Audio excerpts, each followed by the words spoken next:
Isinusulong sa Kamara na dagdagan ng panukalang pondo ng Department of Migrant Workers para sa susunod na taon. Habang ang panukalang pagtatatag ng archipelagic sea lane sa Philippine archipelagic waters, niratipikahan na ng mababang kapulungan.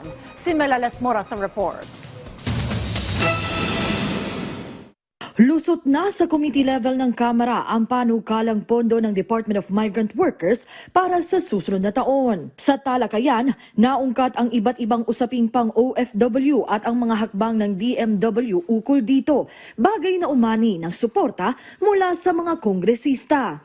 Ayon kay Kabayan Party List Representative Ron Salo, maganda ang mga programa ng DMW kaya't isinusulong niya na madagdagan pa ang budget allotment para sa kagawaran na sana'y suportahan din ng mga kapwa niya mambabatas.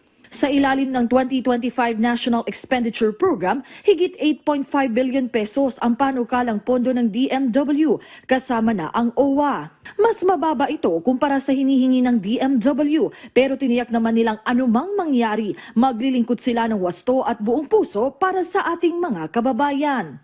Si OFW Party List Representative Marisa Del Mar Magsino naman, binigyang diin na dapat ay paigtingin ng DMW ang pagbibigay proteksyon sa mga marinong naglalayag sa high-risk areas. Samantala sa plenary session naman, niratipikahan na ng Kamara ang Conference Committee report ng panukalang pagtatatag ng archipelagic sea lane sa Philippine archipelagic waters. Sa ilalim nito, mas mabibigyang proteksyon ang ating mga teritoryo tulad sa West Philippine Sea. Kaugnay pa rin ng WPS sa isang privilege speech naman, hinikayat ni House Deputy Majority Leader Erwin Tulfo ang pamahalaan na tanggapin na ang alok ng gobyerno ng Amerika na samahan ang ating mga tropa sa resupply missions para sa mga sundalong nakaistasyon sa BRP Sierra Madre. Ito ay bilang tugon na rin sa tumitinding tensyon sa naturang teritoryo. I urge each and every member of this chamber call for action. Let us collectively endorse the U.S. offer to escort our resupply mission in the West Philippine Sea. Let us make it clear, the Philippines will not be intimidated.